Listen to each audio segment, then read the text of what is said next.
I now give the floor to the representative of Azerbaijan to deliver a statement. Thank you, Mr. President. We have asked for the floor to exercise the right of reply to the statement made earlier today at the General Assembly by the Prime Minister of Armenia.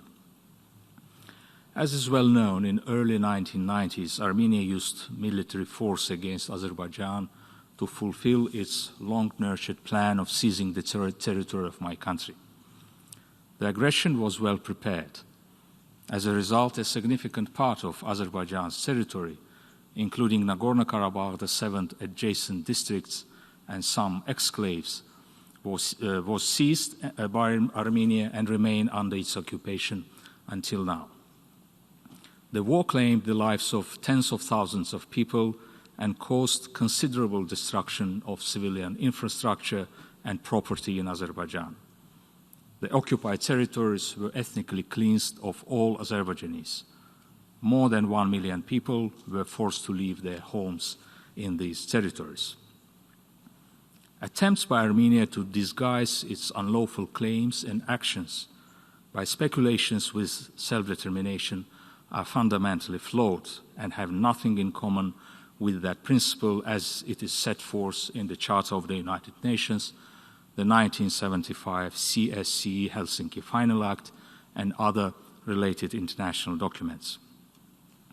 In their statements regarding the conflict settlement process, the international mediators specifically refer to the Helsinki Final Act, which inter alia obliges participating states, including Armenia, to, I quote, respect the equal rights of peoples and their right to self-determination, acting at all times in conformity with the purposes and principles of the Charter of the United Nations and with the relevant norms of international law, including those relating to territorial integrity of states.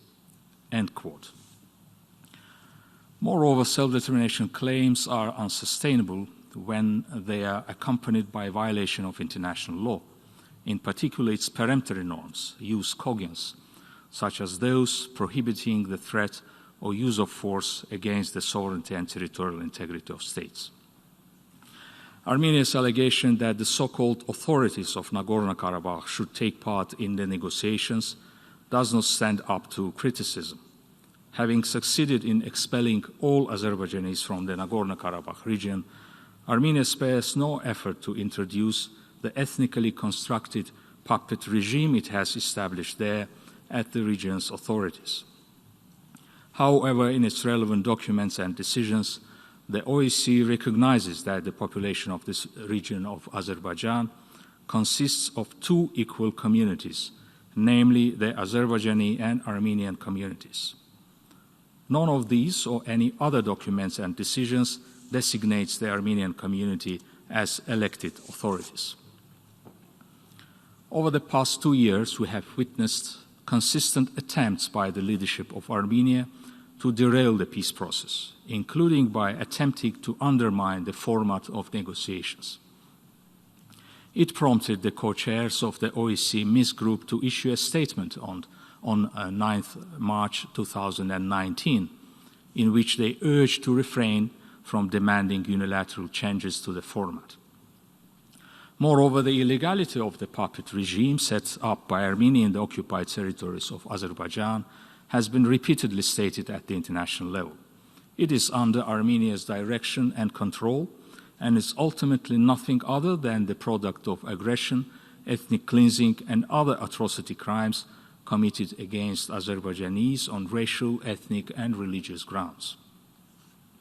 In its unanimously adopted resolutions 822, 853, 874, and 884, the United Nations Security Council not only did not mention the existence of the so-called people of Nagorno-Karabakh and its right to self-determination, but condemned the use of force against Azerbaijan and the occupation of its territories, reaffirmed respect for the sovereignty and territorial integrity of Azerbaijan and the inviolability of international borders, confirmed that the Nagorno-Karabakh region is part of Azerbaijan, and demanded the immediate, complete and unconditional withdrawal of the occupying forces from all the occupied territories of Azerbaijan.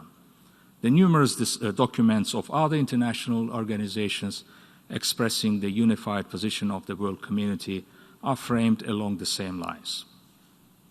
It is no surprise that the Armenian authorities refrain from mentioning the resolutions of the Security Council and other relevant international documents which constitute the legal and political frameworks for the conflict settlement. Evidently, the public pronouncements by the Armenian authorities expressing commitment to the exclusively peaceful settlement and are nothing other than a hollow rhetoric and smokescreen to camouflage the clear-cut annexationist objectives. Actually, having used military force to occupy the territories of Azerbaijan, Armenia has demonstrated its firm conviction in the existence of an alternative to peace. In July 2020, armed forces of Armenia, in blatant violation of international law, launched cross-border attacks against Azerbaijan with the use of artillery and mortars, directly targeting the densely populated areas. As a result, a 76-year-old civilian and 12 officers and soldiers of the armed forces of Azerbaijan were killed, and many were wounded. Serious damage was inflicted upon the civilian facilities in the area. Even the devastating impact of the COVID-19 pandemic has not prevented Armenia from its armed provocation. It is apparent that Armenia's statements on its support for and adherence to the appeal of the United Nations Secretary General for a global ceasefire is nothing other than utter falsehood. Armenia's insinuations about the alleged threat of nuclear terrorism are particularly astonishing, given its own solid track record of attacks on civilians and bombardment of inhabited areas in Azerbaijan, and its persistent threats to use force against civilian infrastructure in my country. Azerbaijan has clearly stated at the appropriate level that our armed forces have never had plans to attack civilian objects and strictly comply with international humanitarian law. Unlike Armenia, Azerbaijan acts exclusively within the purview of its rights of self-defense in accordance with the Charter of the United Nations and customary international law. With regard to human rights and democracy, the Armenian authorities should first look closely at themselves rather than blame other countries.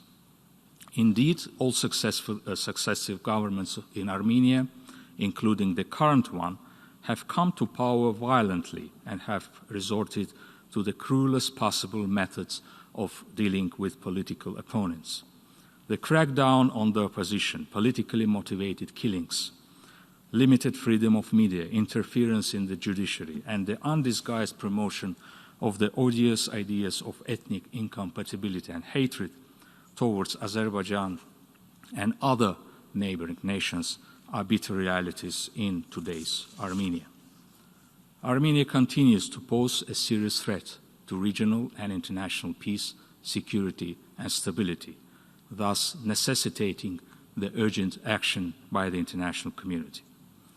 The foundation and objective of durable peace is to ensure the immediate, complete, and unconditional withdrawal of the Armenian occupying forces from the Nagorno-Karabakh region and other occupied territories of Azerbaijan, the restoration of the territorial integrity of Azerbaijan within its internationally recognized borders, and the return of the forcibly displaced persons to their homes and properties. The achievement of that objective is a must, not compromise. I thank you, Mr. President.